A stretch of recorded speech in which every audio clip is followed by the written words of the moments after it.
दोस्तों, केंद्रीय पेट्रोलियम मंत्री हरदीप सिंह पुरी की तरफ से एक बड़ी घोषणा की गई है। उनका कहना है कि जीएसटी के दायरे में आएगा पेट्रोल डीजल। केंद्र सरकार इसके लिए तैयार हो गई है। अब बारी है राज्य सरकारों की, यानी कि सेंट्रल गवर्नमेंट मोदी सरकार पेट्रोल डीजल को जीएसटी में लाने के लिए तैयार है। आपको पता होगा पेट्रोल डीजल को जीएसटी में लाने की मांग काफी अरसे से चल रही है, यानी कि 1-2 साल से पिछले कई समय से आम जनता भी ये मांग कर रही है सरकार से कि पेट्रोल डीजल को जीएसटी में लाया जाए। अब यहाँ पर सबसे बड़ी समझने वाली बात यह है दोस्तों कि अगर पेट्रोल डीजल जीएसटी में आता है तो आम आदमी को कितना फायदा होगा, कितना पेट्रोल डीजल सस्ता हो जाएगा। ये गणित समझिए आप। महंगाई से आम आदमी को एक बहुत बड़ी राहत मिलेगी। और आखिर केंद्र सरकार तैयार है तो फिर राज्य सरकारें पेट्रोल डीजल को जीएसटी में लाने के लिए सहमत क्यों नहीं हो रही है? आइए मैं आपको पूरी जानकारी समझाने की कोशिश करता हूँ। मैं आपको एग्जाम्पल देकर यानी कि उदाहरण देकर बिल्कुल कांच की तरह क्लियर समझाऊंगा। 2 मिनट की इस जानकारी को जरूर देखिएगा, देश के आम आदमी के लिए जानना जरूरी है। दरअसल पेट्रोलियम एवं प्राकृतिक गैस मंत्री हरदीप सिंह पुरी की तरफ से कल ही इस बात को लेकर मीडिया में एक बड़ा बयान दिया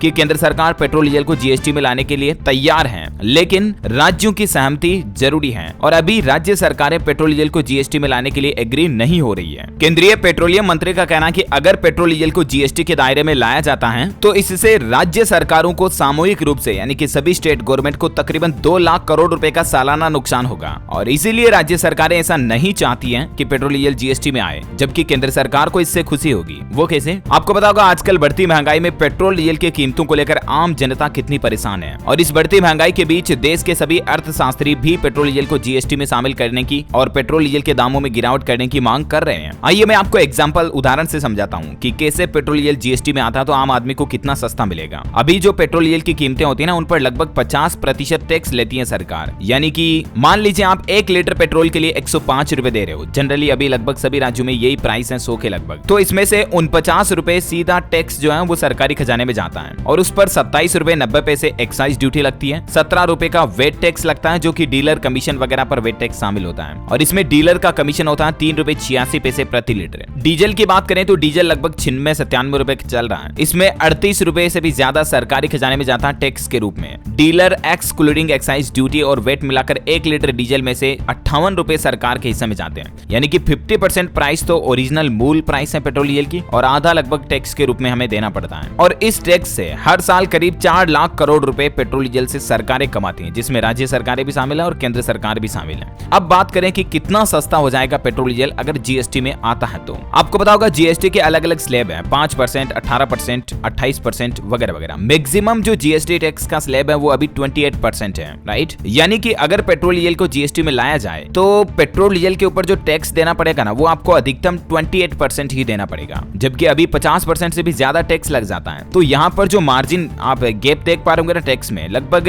22% टैक्स बच जाएगा आम आदमी का अगर जीएसटी में आता तो। और जैसे ही ये फैसला लागू होगा पेट्रोल डीजल को जीएसटी में लाने का, उसके बाद धड़ाम से टैक्स में गिरावट आएगी तो पेट्रोल डीजल के दाम भी गिर जाएंगे। ऐसा अनुमान लगाया जा रहा है कि जीएसटी में आते ही पेट्रोल लगभग 75 रुपए प्रति लीटर हो जाएगा और डीजल करीब 68 रुपीज यानी कि 68 रुपए प्रति लीटर हो जाएगा। अब ये इस बात पर निर्भर करता है कि आखिर सरकार पेट्रोल डीजल को किस जीएसटी स्लैब में शामिल करती है। हमने अधिकतम आंकड़ा देखा, अधिकतम आंकड़े से ये अनुमान लगाया कि 28% स्लैब में भी अगर रखती है ना तो भी पेट्रोल डीजल की प्राइस इतनी गिर जाएगी, लगभग 25 से 30 रुपए प्रति लीटर पेट्रोल और डीजल में गिरावट हमें देखने को मिलेगी। अब यहाँ पर जो राज्य सरकारों को नुकसान होगा उसकी भरपाई के लिए 2 विकल्प अवेलेबल हैं। इस नुकसान की भरपाई करने के लिए एक तो 28% जीएसटी के अलावा सरकार चाहे तो कुछ सरचार्ज एक्स्ट्रा लगा सकती है, जैसे अभी लग्जरी कारों के ऊपर सरचार्ज वसूलती है सरकार, ओडी, BMW, मर्सिडीज वगैरह पर। तो ऐसे में पेट्रोल डीजल की कीमतें थोड़ी और ज्यादा हो सकती हैं, 75 की बजाय 80-85 हो सकती है। और दूसरा ऑप्शन ये है कि केंद्र सरकार जीएसटी के बाद भी पेट्रोल और डीजल पर एक्साइज ड्यूटी लगा सकती है। उससे होने वाली आमदनी को केंद्र और राज्य सरकारें आपस में बांट सकती हैं, लेकिन इसके लिए दोनों ही स्टेट गवर्नमेंट और सेंट्रल गवर्नमेंट दोनों ही सरकारों को इस फॉर्मूले पर सहमत होना होगा। समझ रहे हो ना? तो ये पूरी गणित रहेगी अगर पेट्रोल डीजल जीएसटी में आता है तो।